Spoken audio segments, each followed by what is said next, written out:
Muy buenas tardes, ¿me escuchan? Es un honor, un placer, un gusto saludarlos a todos ustedes, a los presentes, amigos, veo rostros conocidos, algunos que vienen por primera vez a lo que yo llamo el nuevo mes de la literatura, que es septiembre, porque en septiembre venimos realizando año a año varias presentaciones de libros en este grupo de amigos, escritores y poetas que nos encontramos presentes aquí. Entonces les doy mi saludo y la bienvenida a la presentación del libro Las Anatomías del Agua de nuestro escritor José Carlos Contreras Azaña, que está presente y para quien quiero un adelanto de aplauso, por favor.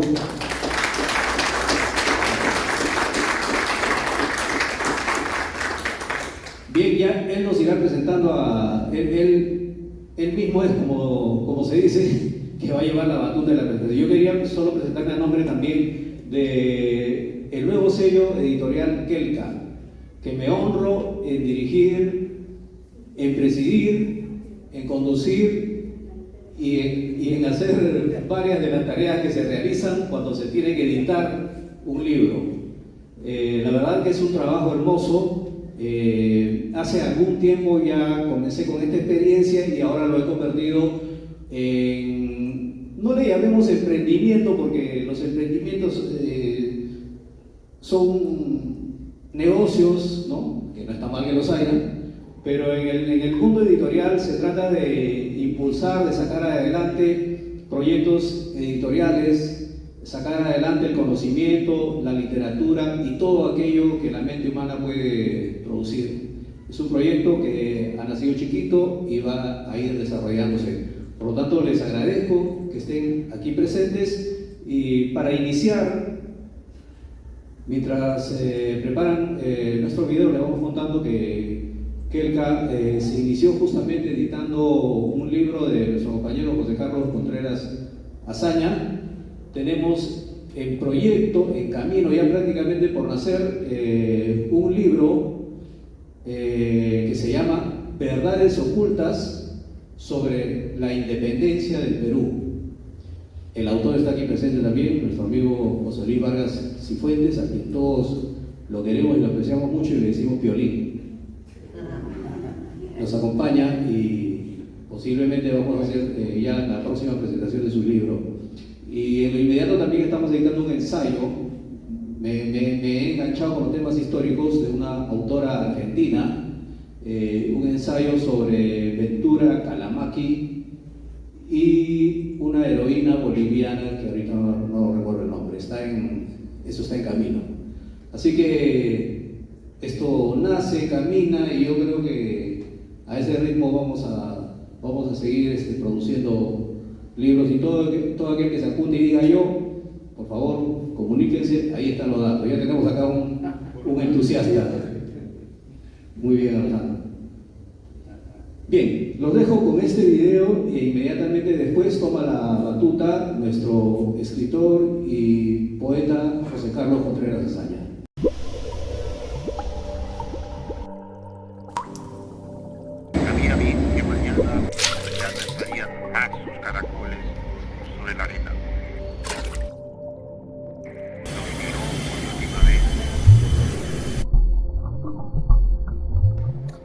Y este libro, Las Anatomías del Agua, tiene un cuento que habla sobre ese tema, ficción y realidad, sobre el problema del agua, que en el futuro quizás los nevados del mundo desaparezcan y que las guerras también, redundo, en el futuro serán por el agua.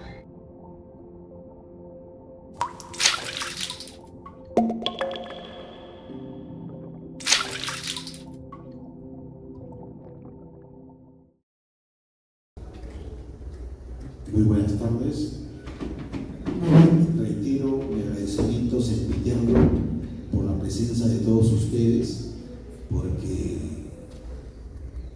a estas horas venir a la Casa de la Literatura para mí es verdad una sorpresa que amigos, familiares, conocidos, poetas, compañeros, gente de la palabra estén aquí presentes, también periodistas. Y lo que más me alegra es que aquí puedo hablar castellano. En Alemania me tengo que comunicar con el idioma de Goethe, que es muy maravilloso, pero aquí estoy al lado de unos personajes los cuales me regalan energía. Ellos van a tomar la palabra y van a hablar un poco sobre sus experiencias con este libro, Las Anatomías del Agua, que será también presentada, ojo, con otros libros, les cuento, en la Feria del Libro de Frankfurt, que comenzará el próximo mes. Allí estaré en el pabellón número 5, stand B126, al ladito de la invitada de honor de esta feria, Italia. A mi izquierda se encuentra el periodista, el poeta, el historiador Fernando Obregón Rossi.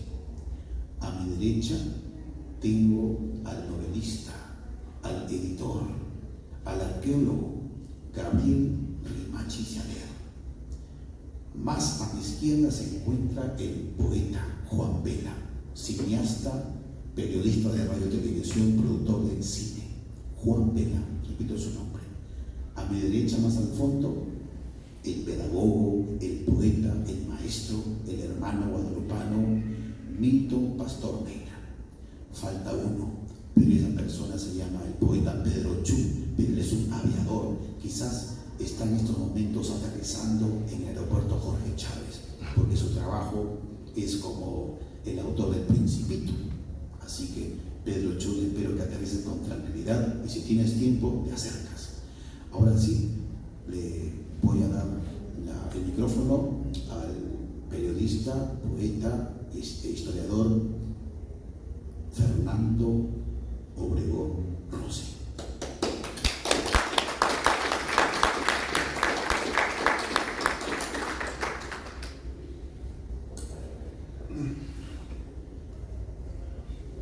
Buenas tardes.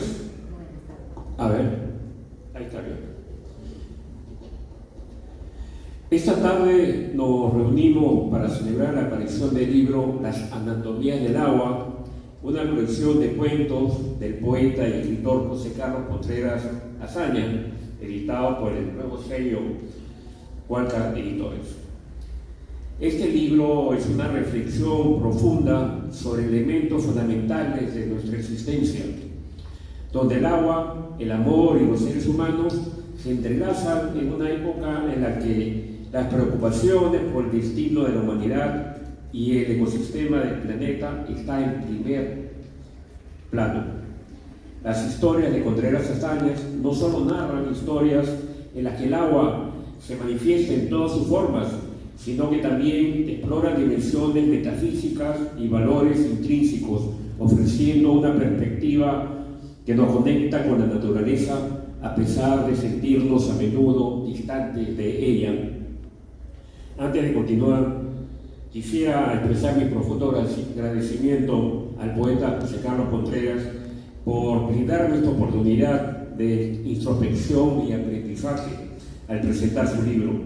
Y digo poeta porque esa es la base de toda su profusa obra literaria y periodística. Cuando guardo un especial afecto y recuerdo hacia el año 1985, donde ambos recibimos menciones honrosas en el Premio Poeta Joven del Perú, en Trujillo. Él con su libro Oración y Relatos del excelentísimo cardenal Paquiliponti y yo por mi libro Paraíso Mayor. Aquel jurado estuvo compuesto por los entrañables poetas César Calvo y Antonio Cisneros, quienes de cierta manera fueron nuestros mentores poéticos. En esta oportunidad el premio fue ganado por Luis Eduardo García por su libro Dialogando el Extraído. Han transcurrido casi 4 décadas desde entonces, cuando juveniles nos embarcamos en un tour, en esa época acompañado del escritor Mario Belletín y el dramaturgo Eduardo de Yacén, todavía inéditos todos, y ha corrido mucha agua bajo el puente.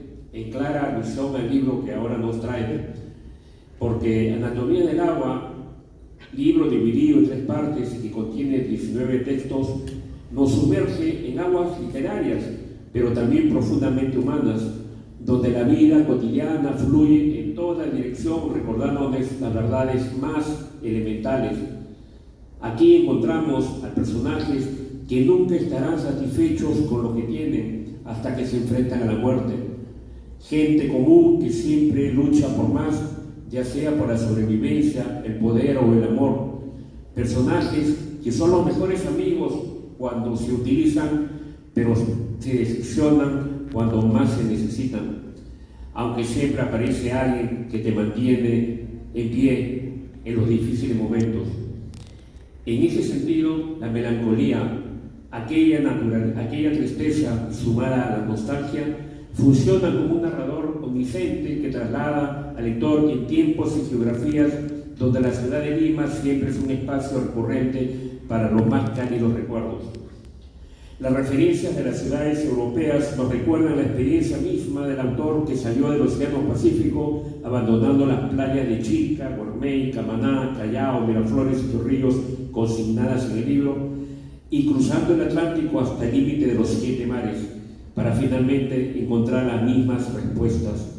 Los humanos somos egoístas, aunque intentemos camuflarlo.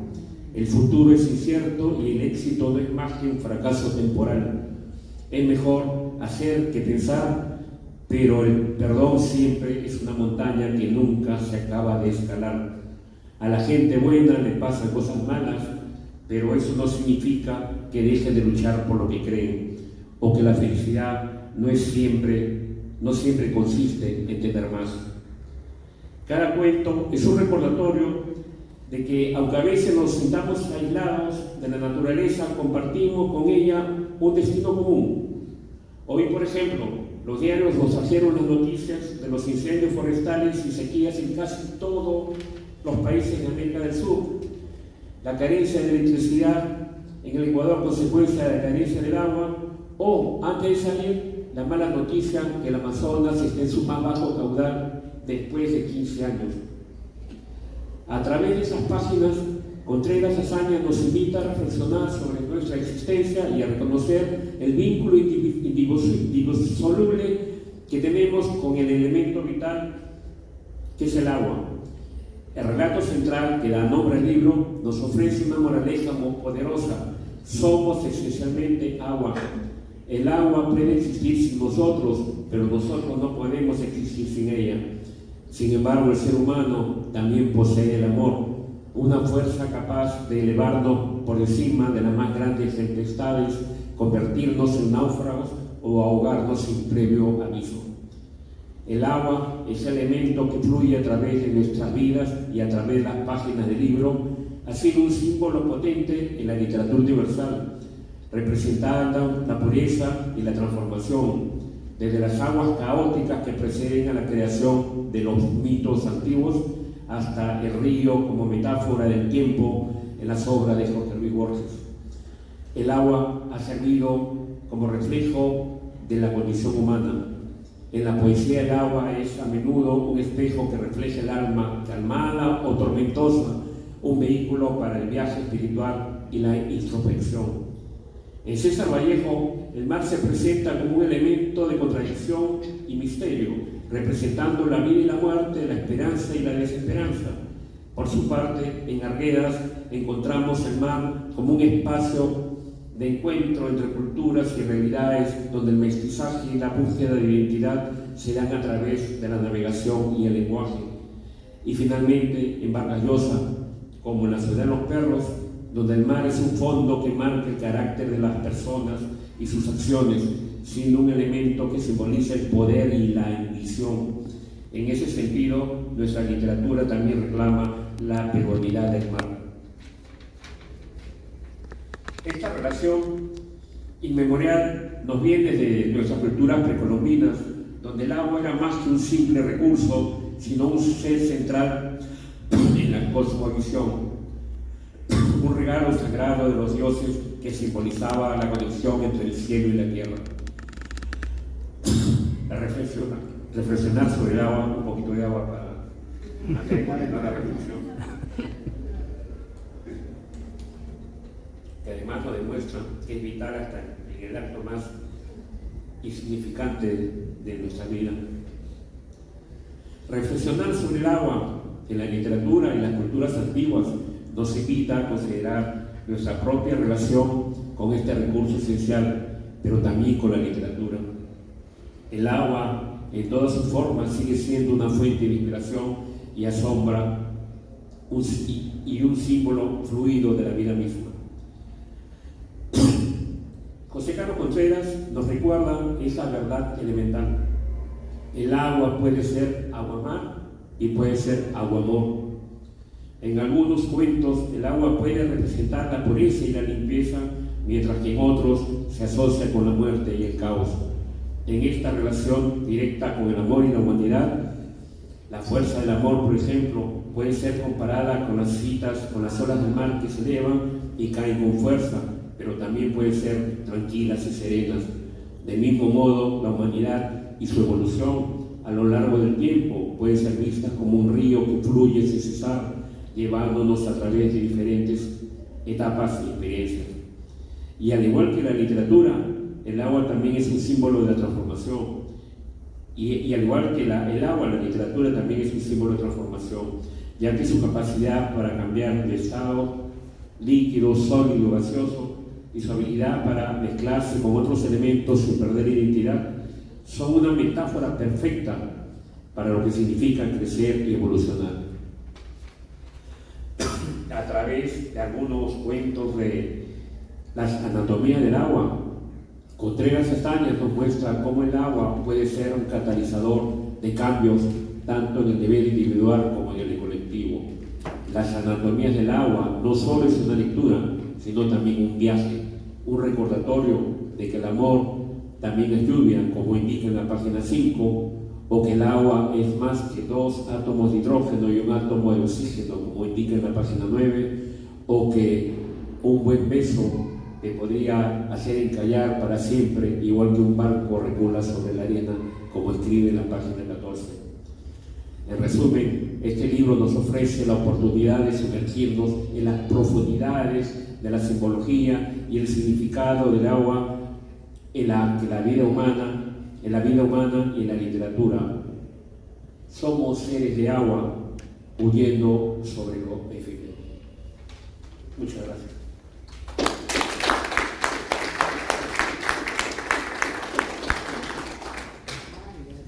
Muchas gracias, Fernando Obregón Rossi. Ahora voy a dejar al novelista Gabriel Rimachi, a quien tienen que leer obligatoriamente. Yo he leído uno de sus libros, después luego tienen la ocasión de conversar con él. He leído 4 capítulos de su libro, del último libro, El hijo de los vientos. La casa de los vientos, la casa de los vientos, la casa de los vientos. Y yo me quedé impresionado. Claro, el tema es las anatomías del agua, pero por solidaridad poética, nosotros, los amantes de las letras, siempre nos damos la mano. Y, sobre todo, queremos reconocer lo hermoso que puede ser escribir. Gabriel Rimachi.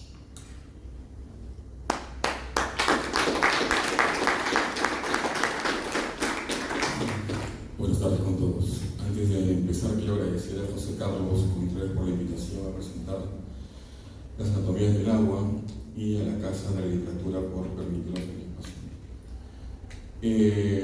Uno de los descubrimientos arqueológicos más fascinantes de mediados del siglo pasado fueron las famosas cabezas colosales olmecas, descubiertas en Villahermosa, en Tabasco, en México, al lado del Atlántico, cerca donde están las petroleras.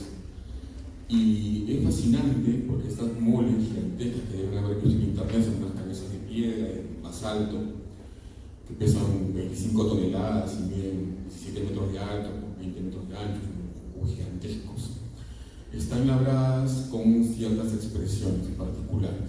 ¿no? De las supuestas 27 que existían solamente eran 8 sin contexto.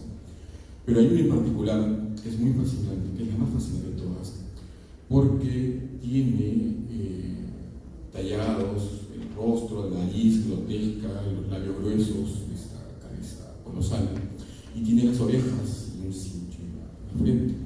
Pero en la oreja izquierda tiene un hoyo, han hecho una perforación, y la perforación va por dentro de la roca hasta el final de la boca de la cabeza colosal. La teoría, y se ha probado, es que alguien susurraba algo en la oreja de la piedra colosal y el sonido que salía por la boca de esta piedra era distinto. El viaje del oído a la boca, por dentro de la piedra, deben, me imagino, de haber algún tipo de recoveco adentro, tallado, como lo habrán hecho, no lo sé, transforma la voz. Hay algo mágico que ocurre ahí en un tema de ruta de transformación de la palabra inicial a la palabra que sale finalmente para transmitir el mensaje. No es tan importante entonces la palabra que entra por el oído, sino la que sale de la boca, la que tiene una intención, un tono distinto, una densidad, si quieren, diferente. En el caso del libro que nos reúne, una colección de textos, de cuentos, de impresiones del autor, no es en realidad el aire el que transforma la palabra, sino es el agua. Utilizado quizás como una suerte de metáfora del viaje. A todos nos ha pasado alguna vez que cuando vamos a la playa y nos sentamos a escuchar el mar, inmediatamente nos relajamos. La ciencia dice que salimos del mar, de amebas, nos convertimos en unos bichos con 4 patas, salimos y evolucionamos. Algo de nuestra memoria primitiva se ha conectado al agua. Hay algo que nos relaja. Escuchar el agua nos relaja, escuchar los ríos nos relaja, escuchar el mar nos relaja. Hay un vínculo. Vivimos 9 meses en un líquido amniótico, vivimos dentro de una pecera en el cuerpo de las mujeres. Todos, ahí venimos del agua. Entonces, en la segunda historia, que es la historia de Rogelio Amador, por ejemplo, la presencia del agua es vital para intentar explicar su historia.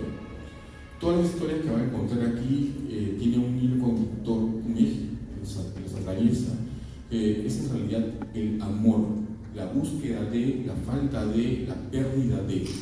El amor como un norte, como una intención interna, una deuda personal de explicarse a sí mismo, de entenderse a sí mismo. Una de las grandes motivaciones del ser humano es los gitanos, el amor y la muerte, ¿no? En sus múltiples expresiones. Y en este libro, sobre todo en este cuento, que da el título al libro que nos reúne esta tarde, la búsqueda del amor está representada en el agua como una forma de encontrar y de explicar los espacios donde este personaje se sumerge, pasa el hielo, descubre y retorna. Pero es además una excusa, y esto me pareció muy interesante, una excusa para poder intentar explicar el espacio donde nosotros nos desenvolvemos. El personaje de Rogelio Amador ciertamente no es José Carlos Contreras. Hay una distancia, ya lo sabemos, entre los personajes de las historias, de los cuentos, de las novelas, entre el narrador que le escribe y la persona que después se va a acostar, o se va al bar, o se va a pasear. Son 3 estadios distintos, 3 momentos distintos, 3 personalidades distintas, disociaciones, ¿no? Pero son distintos. La literatura funciona a su vez como una suerte de testimonio geográfico de un tiempo. Un tiempo, obviamente, el tiempo, para algunas culturas, el tiempo es el verdadero Dios, ¿no? El que pasa y que todo lo transforma. Y me refiero a este punto en particular porque la lima que aparece en no pocos de los textos de las anatomías del agua es una lima que ya no existe. Es una lima que el personaje evoca desde su nostalgia, desde su pérdida o incluso desde su esperanza, ¿no? Un barrio como el Rima, un barrio como la Victoria, son las que ya no existen. Una Lima del centro que ya no es a la que él vino alguna vez cuando era joven, antes de partir a Europa, siempre refiriéndome dentro de las historias, ¿no? O los espacios que él suele visitar en Europa o en otras partes a donde sus personajes transitan. Son búsquedas. El agua es una excusa, el agua discurre, como discurren también sus personajes por el mundo. Si los ríos vienen a formar ciertas geografías, los viajes vienen también a pulir nuestra propia geografía personal. Los viajes pulen los prejuicios, los viajes nos abren los ojos, nos muestran nuestras culturas, transforman nuestras vidas, transforman nuestra manera de ver el mundo. Una forma de viajar es también leyendo, y las anatomías del agua se encarga de eso, de llevarnos a paisajes que no conocemos, no conozco Alemania, no conocemos muchas partes de la Alemania que se mencionan aquí, o de Portugal, o de España, qué sé yo. Pero además hay una Lima que no es la mía, que también la transité, pero que cada uno de nosotros transita por la ciudad de una forma distinta y particular. Todos tenemos nuestra particular educación sentimental respecto de la ciudad, una radiografía personal. Para el personaje de José Carlos, la esquina de Picaco Camará significa algo, para mí significa otra cosa, para Fernando es otra cosa, para cada uno es distinto, ¿no? Entonces, así como vamos asimilando la ciudad, los personajes de las anatomías del agua también la asimilan, la reflexionan, la esperanzan y también la duelen, ¿no? Es una forma de ir creciendo con ella, transformándose. Y es también una forma de enlazar con lo que decía Fernando, esto es la transformación de la persona, del personaje, ¿no? Algo de la literatura. Y es algo que hay que celebrar, ¿no? Es una forma de exploración, una radiografía interesantísima. Y una forma de acercarnos también a algo que no es muy común, ¿no? Que los poetas escriban narrativa, ¿no? Porque los poetas son bien sectarios, son argolleros, ¿no? Escriben poesía y entre ellos se celebran. Entonces, cuando invaden otros espacios, uno siempre lo mira con un ojo achicado.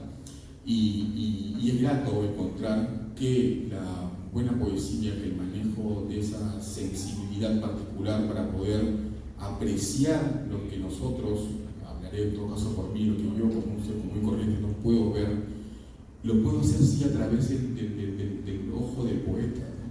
Sentirlo a través de la voz del poeta. Entonces muchas de las descripciones están pues incendiadas con sus palabras, ¿no? Entonces yo creo que es un aporte valioso y agradezco nuevamente a José Carlos por haberme permitido acercarme a las anatomías, un título además hermoso, las anatomías del agua, y poder presentarlos y acompañarlos a ustedes esta tarde. Muchísimas gracias.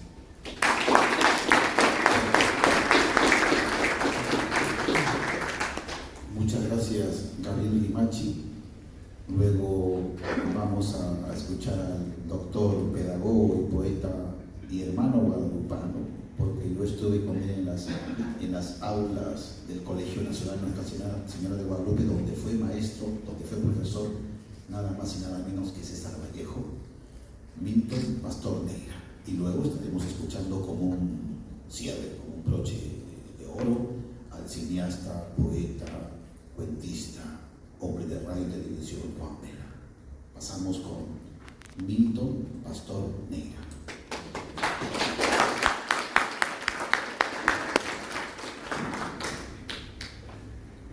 Quiero agradecer a José Carlos Contreras Azaña, con quien he compartido experiencias de vida bastante intensas de la mejor etapa de la vida de un ser humano, que es la adolescencia. Y nada menos que en el primer colegio benemérito de la República, Nuestra Señora de Guadalupe. Promoción Jorge Basadre, 1980, quinto B. Gracias, José Carlos. Quiero empezar parafraseando al filósofo alemán,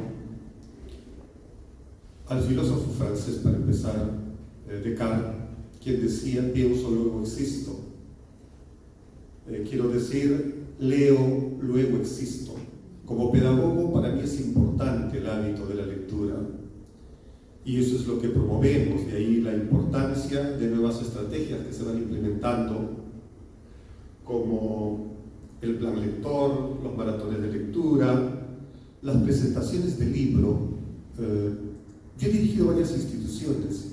Las 4 obras que ha publicado José Carlos han sido presentadas en diferentes instituciones que he dirigido, porque es una forma de no solamente inspirar, promover el hábito de la lectura, sino inspirar también a escribir.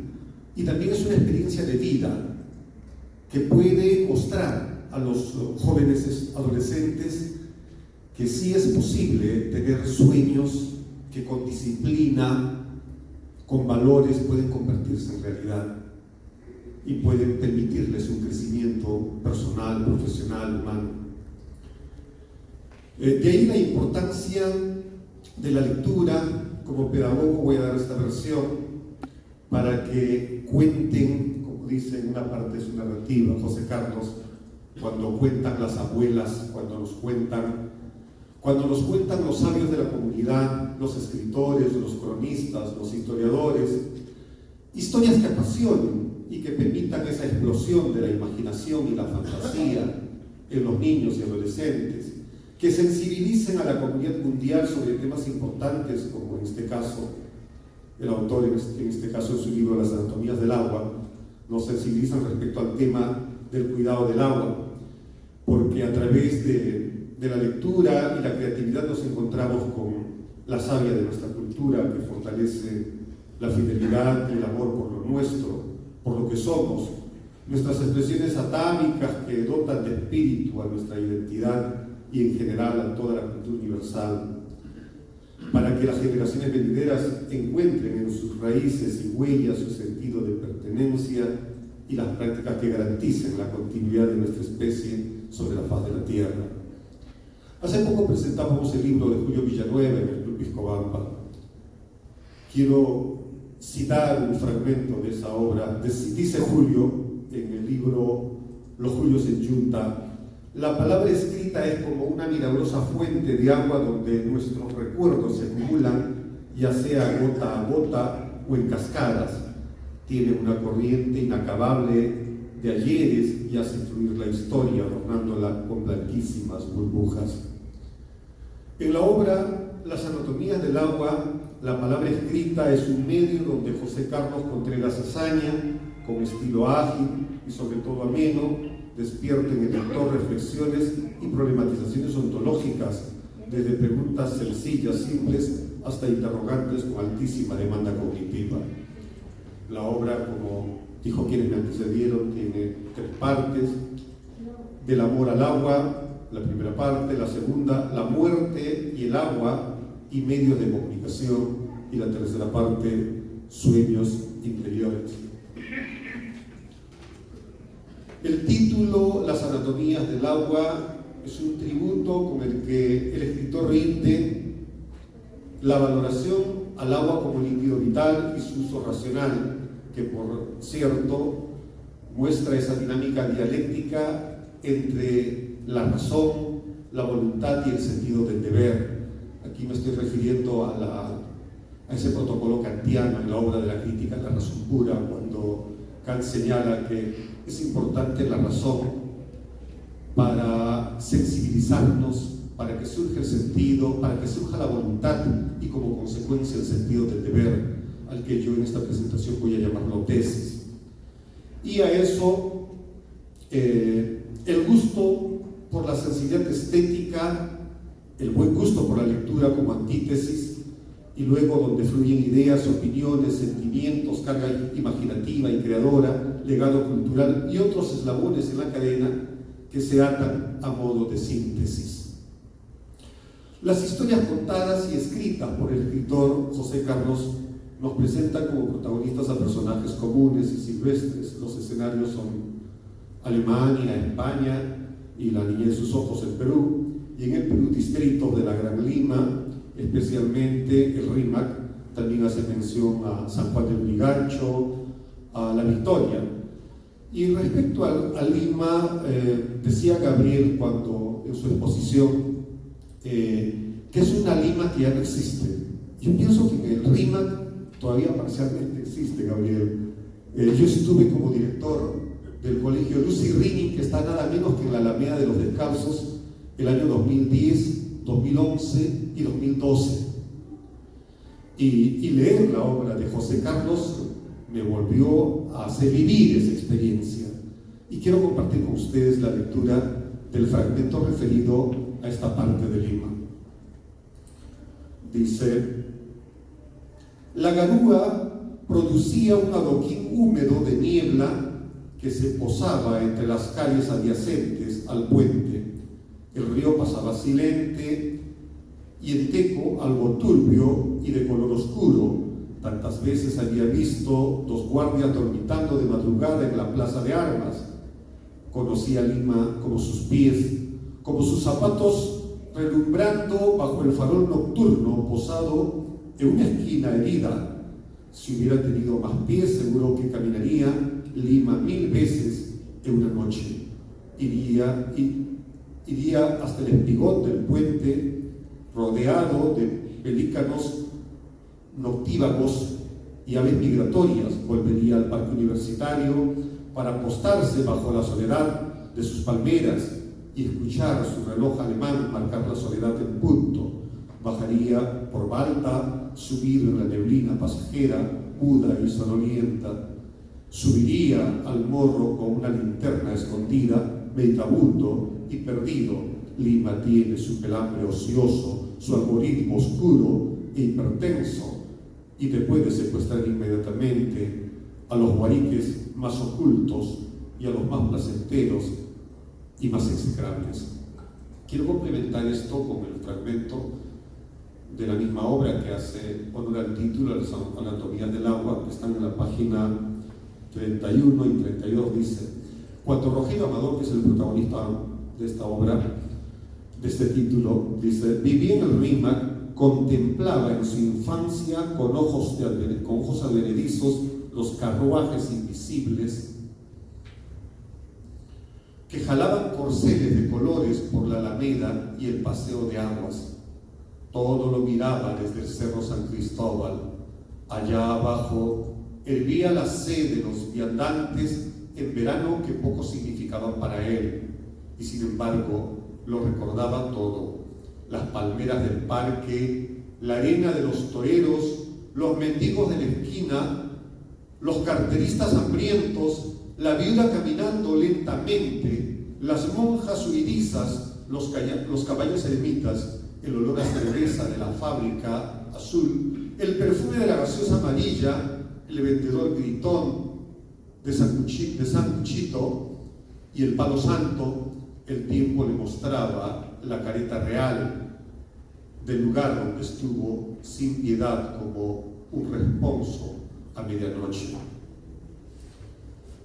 Para terminar mi participación, por la brevedad del tiempo que nos ha asignado también, quiero compartir algunos fragmentos brevísimos de ese gran tema que es el problema que nos acecha, poniendo en riesgo nuestra viabilidad como especie,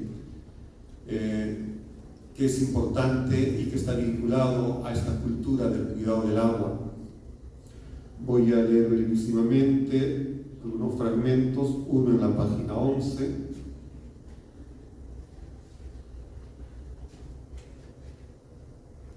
que dice: los seres humanos aparecimos hace 200.000 años.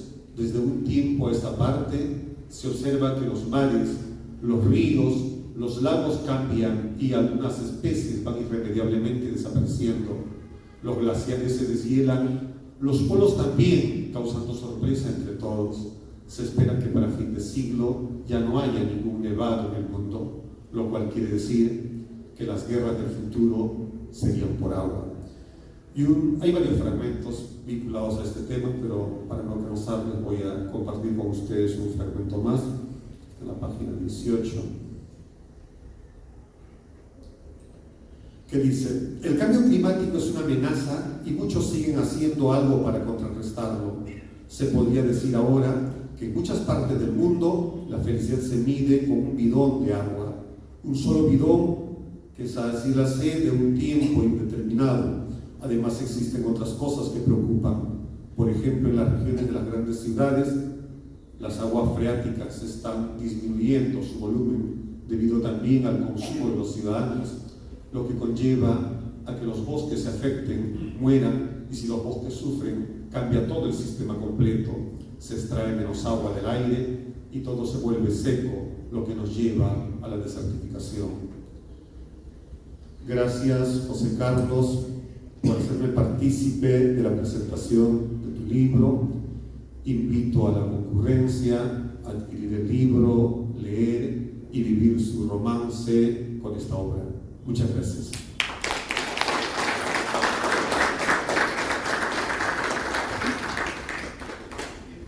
Muchas gracias y por favor, no se vayan a ir porque ya terminamos. Pero quería decirles que luego, a ver si tenéis tiempo, si tienen tiempo de acompañarnos a beber algo, beber agua o beber el antiagua, un poco de vino tinto. Y luego también conversar, no solamente conmigo, sino con estos caballeros que están a mi costado. Finalmente vamos a escuchar a cineasta, poeta, periodista, hombre de cine y hombre de televisión, Juan Vela. Y luego hacemos un pequeño conversatorio y también con preguntas. Quisiera que alguien preguntara, porque es muy importante. Conversamos también con ustedes y terminamos. Juan Vela.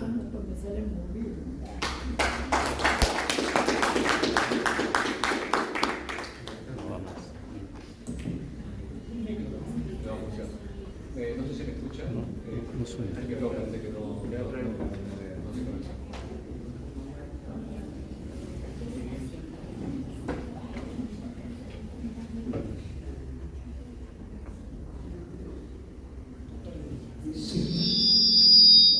Hola. Sí. Con el inalámbrico. Bueno, me han dado la parte más difícil de hoy. Tendré que decir algo importante acerca de la obra de José Carlos, como ya lo han dicho mis anteriores colegas que están aquí, colegas de mesa, digamos, por decirlo de alguna manera. Cuando José Carlos me pidió que hablara algo de su libro, yo dije, wow, no tengo el tiempo para leer todo, pero algo tengo que decir. Así que me puse a leer y habían algunas cosas que me hacían recordar a José Carlos poeta. Yo creo que José Carlos en este libro es más poeta que narrador. Y eso me gustó porque está retomando de alguna manera la literatura con la que empezó, con la que ganó el premio de poeta joven hace muchos años. Pero para comprenderlo también me puse a buscar algunas opiniones de lecturas pasadas que he tenido y encontré un par de citas. La orquesta tocó música de esa donde siempre sabes lo que viene a continuación. Lo puedes escuchar por adelantar. Esta es una cita que la quiero explicar. Cuando lean a José Carlos, no esperen esa música. No esperen que lo que viene ustedes lo saben, porque José Carlos nos va a llevar por caminos que ustedes se van a sorprender. Así que tienen que ser lectores muy atentos para poder seguirlo. Lo que él hace es poesía en prosa de diálogo. Esto es lo que he descubierto al leer Anatomía del agua, ¿no es cierto? Y después también me puse a recordar a un poeta que se llamaba Derek Walcott, es ganador del premio Nobel en 1992, si no recuerdo, antillano, escribía en inglés. Entonces yo decía, José Carlos tiene mucho de ese poemario que se llama Homeros, porque él tiene a un personaje que se llama Rogelio Amador, que es una suerte de héroe mítico que se mueve de Lima, se mueve por el océano, se mueve por los ríos, se mueve por un montón de sitios, que hoy día puede estar en el Perú, mañana en Alemania, y más tarde en un cementerio buscando a su amada, Sofía Encarnación. Y yo creo que hasta en el nombre hay poesía. Sofía, inteligencia, encarnación, encarnada en esa mujer. José Carlos, yo creo que busca en esa mujer, es a una mujer pues muy, muy interesante. Yo pienso, tal vez por lo que lo conozco, que trata de encontrar a alguien que se parezca mucho a su madre, que es una mujer divina. Señora, está un gusto de verla después de mucho tiempo. Creo que está por ahí. ¿Tu mamá está por ahí? Sí. Ajá, por ahí la veo. Bueno, eso para mí significa el libro de José Carlos. Yo quisiera invitarlo más bien a él a seguir en la poesía, en este libro, porque es muy poético, para mí es muy poético. Me resulta difícil leerlo como prosa, pero sí como poesía, y eso me gusta. Pero además del libro del relato, lo voy a llamar relato, no cuento, además de las anatomías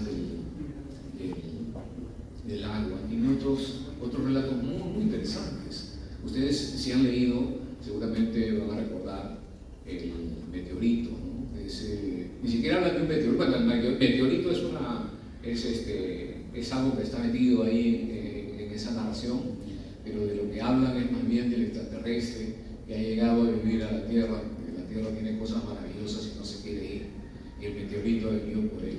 Ese sí, de alguna manera, tiene una narración muy lineal, no muy poética, y no les va a meter en muchos recovecos como si se van a meter con la anatomía del agua. Porque leer anatomía del agua es leer un poco de poesía y es leer, a lo que yo digo, a Derek Walcott, ¿no? Él tiene ahí a un héroe sorprendente. A mí me encantó, me hizo reír. Bueno, y yo estaba anotando también algunas cosas mientras leía, y se lo comentaba a mi enamorada y le decía: José Carlos tiene un frescor en el sentido peruano del término. Ojo, frescor, entiendan ustedes. Yo creo que los españoles y de otras nacionalidades de habla hispana, o de español, no tienen cuando nosotros nos referimos a frescor, no nos estamos refiriendo a lo que ellos podrían entender. Pero si nosotros entre peruanos decimos frescor, ustedes me van a entender muy bien, ¿no? Tiene una desfachatez cuando hace narración que sorprende. Cuando él deja a sus niños sueltos, no hay quien lo pare, ¿no? Basta ver el relato del circo para que nos meta en su mundo. En ese mundo donde los elefantes se resfrían y necesitan sábanas para soplarse los mocos, o las jirafas que con el frío de Lima buscan chalina para abrigarse de este terrible frío que estamos pasando, ¿no es cierto? Yo lo he contado con mis palabras, un poco para hacer lo que toda literatura tiene que hacer: despertar en el lector cosas, imágenes y necesidad de seguir haciendo literatura. Y creo que con ese relato del circo, no me acuerdo del título, José Carlos nos lleva a crear también, porque uno se vuelve niño y se acompaña de su padre o con quien se haya ido al circo por primera vez, para enamorarse de la mujer elástica de la que José Carlos se enamora, y de la que seguramente yo tengo mi personaje, una niña que se doblaba y hacía de araña. Esa es mi mujer de mis sueños infantiles. Y José Carlos, en este relato, su mujer es la mujer elástica. ¿Por qué? Pues la quiere doblar y doblar, seguramente para darle 50 besos en la boca y donde él quiera. Muchas gracias.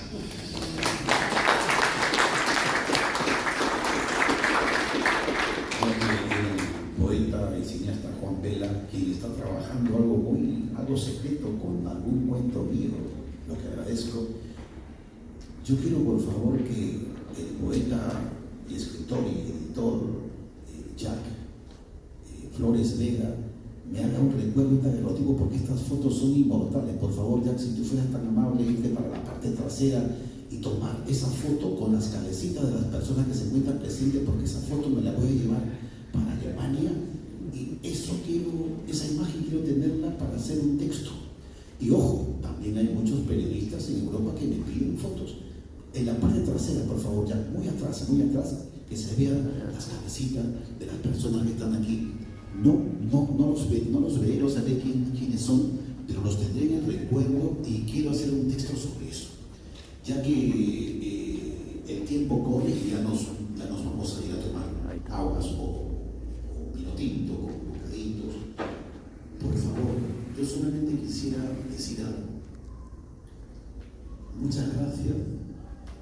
Y ahora sí vamos a romper un poquito el hielo con ustedes. Queremos conversar estos últimos 10, 15 minutos. Vamos a conversar entre nosotros. Y sobre todo, quiero que ustedes pregunten. Yo quisiera que el caballero de la técnica nos diga qué hora es. Porque como tengo en la cabeza ese chip de Alemania, siempre estamos acostumbrados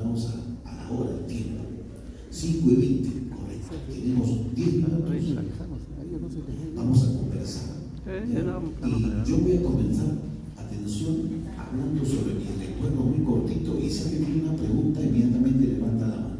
Yo quiero agradecer al poeta Fernando Obregón Rossi, a quien conocí en Trujillo. Y para mí es un recuerdo maravilloso con el poeta Fernando Obregón Rossi.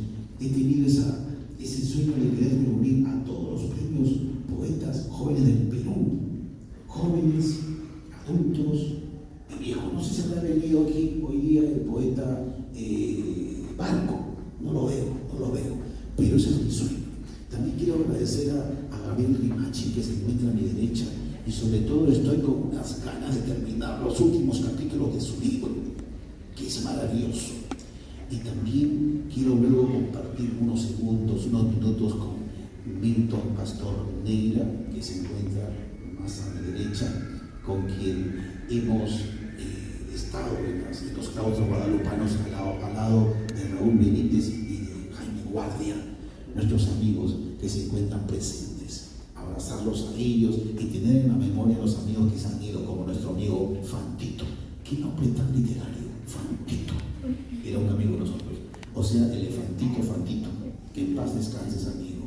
Y también a Juan Vela, el cineasta, poeta, narrador, de quien vamos a tener sorpresas. Y así que no sé quién quiera romper el hielo, hablar algo. Y tenemos 10 minutos, o alguien tiene una pregunta. No sé, Fernando, Gabriel, Milton o Juan, o ustedes. Ahí tenemos una pregunta. Por favor, ahí tiene su micrófono. La pregunta la puedes dirigir a cualquier persona, no solamente a mí. Hola, ¿qué tal? Buenas tardes. Bueno, señor José Carlos, primero felicitarlo por el lanzamiento de su libro. Dankeschön. Y bueno, Dankeschön significa gracias. Sí. Y bueno, a sus acompañantes, obviamente mis respetos. De algunos de ellos sigo su trabajo, de algunos todavía no tengo el placer de conocerlo. Bueno, mi pregunta va a la siguiente. Usted, que es un hombre reconocido, literato y poeta, como por lo que veo, es ¿qué características usted considera que podría emplear una persona en la vida cotidiana para empezar a escribir? Actualmente, yo, si bien no me encuentro muy envuelto en todo lo que es las carreras de artes, yo estudio marketing y administración, pero es como una pasión para mí. Ahorita actualmente estoy escribiendo un libro sobre temas diversos que han pasado en la selva, en los 80, ¿no? Y he ido a recolectar información a pueblos, y es un proyecto personal que tengo, artístico, conmigo mismo. ¿Qué características usted considera que podría desenvolver a un buen escritor o a una persona que está relacionada en todo esto de la literatura y está empezando a crear algo? Te voy a responder primero, luego viene Gabriel, Fernando, Juan Vela y Milton Pastor, porque también son ellos creadores. Yo te digo, por favor, leer, muy importante. 2, escribir con el corazón. Número 3, corregir con el cerebro. Por favor, Gabriel. Bueno, creo que esa es la clave de todo. No se puede pretender escribir ningún tipo de literatura, creo yo, sin que antes no seas un buen lector. Y un buen lector implica también ser selectivo con las lecturas. En ese sentido, así como somos lo que comemos, también somos lo que leemos. Y la buena literatura te va a brindar no solamente las herramientas para poder expresarte mejor, que esto es algo que ya suena a un cliché, sino que te va a permitir argumentar mejor aquello que quieres explicar. Yo tenía, por ejemplo, en mi experiencia, si yo comparo los primeros textos que escribí hace 25 años con lo que escribo ahora, sí veo un cambio. Pero la única forma que puedo explicarme que ese cambio es porque he tenido 25 años de lecturas. Porque yo debo reconocer que mi formación escolar en el colegio de los curas tuvo muy poco esfuerzo en las lecturas literarias, ¿no? Enfocaban más otro tipo de información. Y la universidad, en la época en que me entré a San Marcos en el 92, todo era marxismo y historia científica, especialismo social y cosas así. Soy arqueólogo de profesión. Entonces la literatura era un curso para pasar, ¿no? Para pasar. Y ya, si nos vemos a cómo están formando los chicos, es peor todavía. Entonces, mucho de esto tiene que ver con cultivarse uno mismo. Por favor, Fernando. A ver,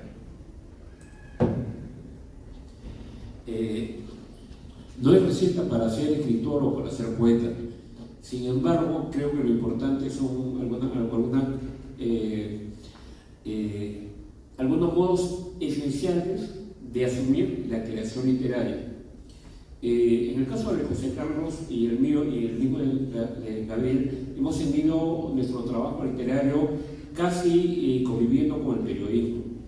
Y no ha sido fácil abstraerse del trabajo periodístico para poder conservar lo literario. No porque el periodismo no pueda ser literario. Nosotros tenemos una gran tradición de periodismo literario en el Perú. Sin embargo, en el caso mío, que básicamente me reivindico como poeta antes que como escritor, es porque la poesía es una esencia en sí misma. La escritura, la literatura, va para el lado de la ficción. Es decir, la poesía se maneja por sí misma. Y para mantener esa esencia poética, el único secreto es leer poesía, caminar con poetas y considerarte un poeta sin tener la presión del día siguiente para publicar tu obra. Hace unas semanas el poeta Jorge Pimentel acaba de publicar un libro que lo he escrito, guardado, lo he tenido guardado 30 años. Y si lo lees, posiblemente se darán cuenta que es uno de los libros más juveniles que se hayan escrito en la literatura peruana, escrito por un poeta que casi bordea los 80 años. Así que ya lo escuchaste, es poeta Rodolfo Moreno, esperamos tu libro pronto. Ahora, Milton Pastor Neira. Además de las recomendaciones que han hecho, que me han antecedido, es importante que cuando leas eches al vuelo la imaginación y la fantasía y puedas cambiar incluso el curso de lo que estás leyendo y tener tu propia historia. Y bueno, también juntarte con quienes escriben, ¿no? Estas presentaciones son importantes, los encuentros de escritores y otros, ¿no? Gracias. Juan Vela.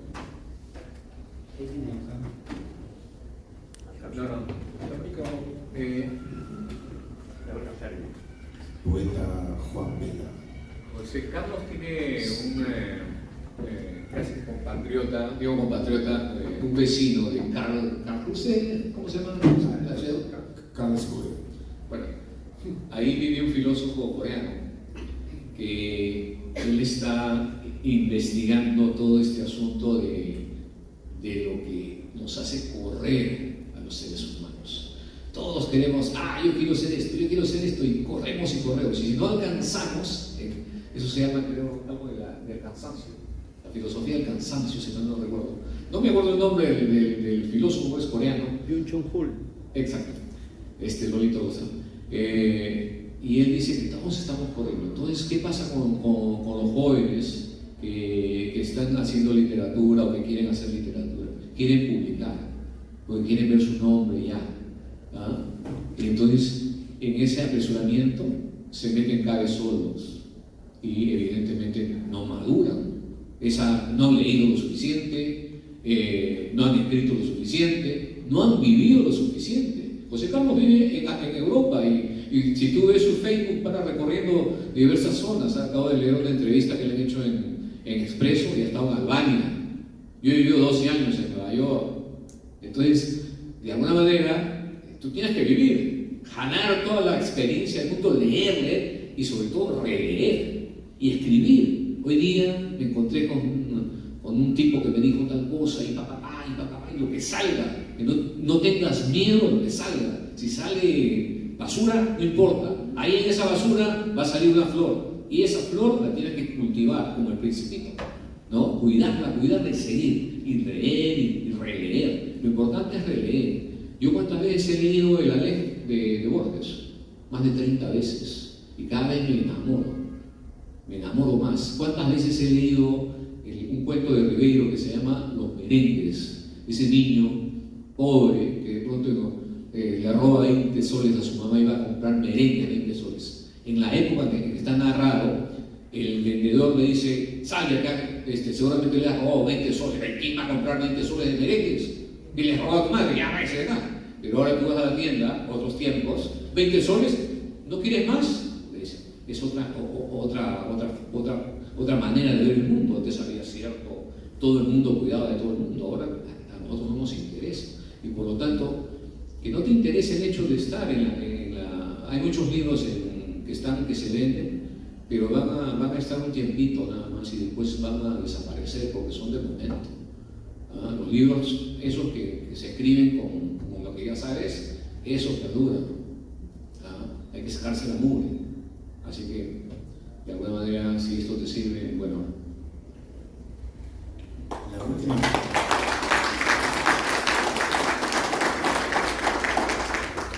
Por favor, la última pregunta, o si no yo pregunto, y ya nos vamos. Por favor, poeta Rodolfo Moreno.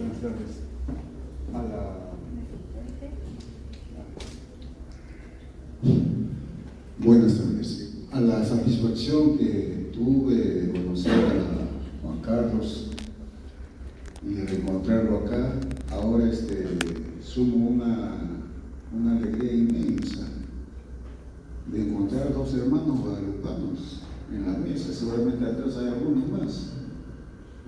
Había hecho paso las palmas aquí. Realmente estamos regados por los ojos más fraternos y fecundos guadalupanos. Se me quiebra la palabra, la voz. Hace poco falleció un compañero de la sección. Hace poco. Bueno, saludo la publicación de este libro, amigo Juan. Altísimo vuelo. Altísimo vuelo. Y que no vuele solo, que su vuelo signifique un color que llame a los que vengan ya de tu propia mano.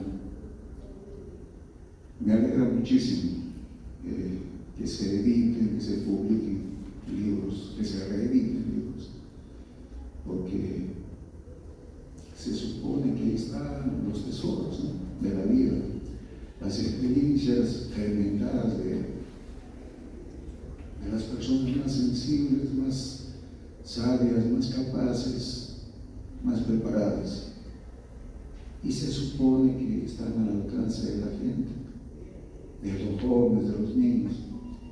Y tantas cosas tenemos que suponer para decir pues de que los libros son una herramienta para la transformación de la persona humana, de la sociedad, del mundo en general. Y esa suposición no deja de ser suposición porque está condicionada a mil factores. Pero un libro no deja de ser un libro. Muchas gracias por haberte dejado conocer y voy a tener que leer tu libro.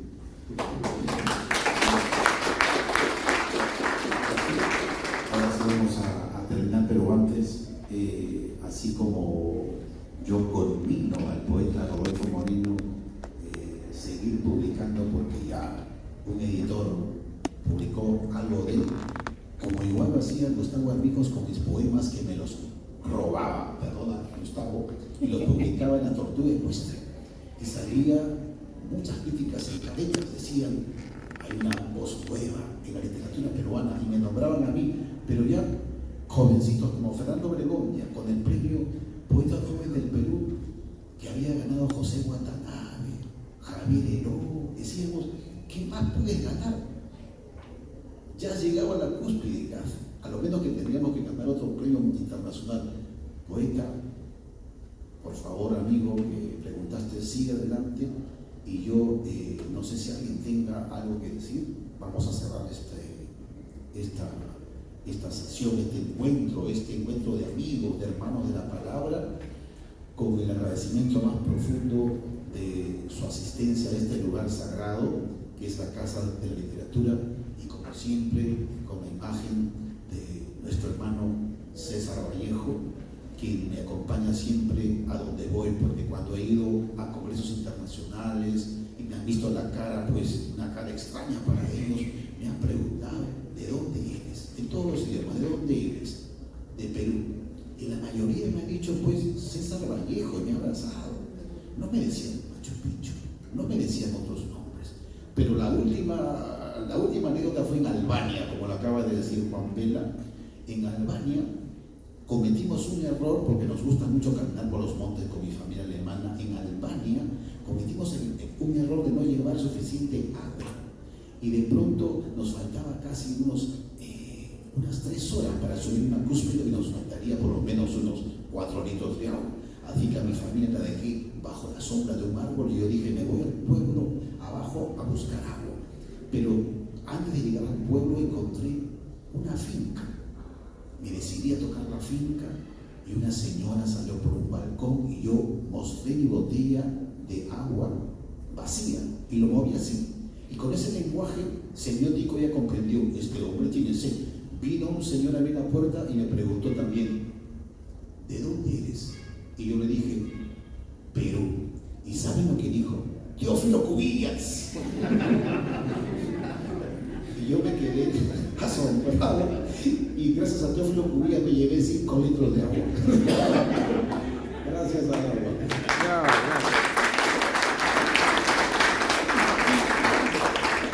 Muchas gracias, Gabriel Primachi. Muchas gracias, Fernando Obregón Rossi. Muchas gracias, Milton Pastor Neira. Muchas gracias, Juan Vela. Muchas gracias, Florio Tarazona Ramírez. Muchas gracias a ustedes. Muchas gracias a mi madre, Meregilda Azaña Viuda de Contreras. Muchas gracias, Lima. Muchas gracias, Perú. No se olviden, por favor, cuida el agua, cuida los ríos, cuida los bosques, cuida los montes, cuida tu familia, cuida el aire, cuida los animalitos, cuídate también. Gracias.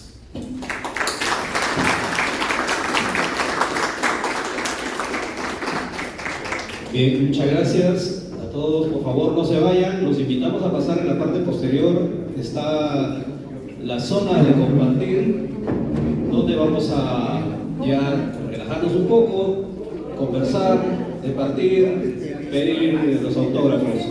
Muchas gracias a todos, a Fernando, a nuestros comentaristas y a la Casa de la Literatura Peruana por acogernos para esta presentación. Hasta la próxima.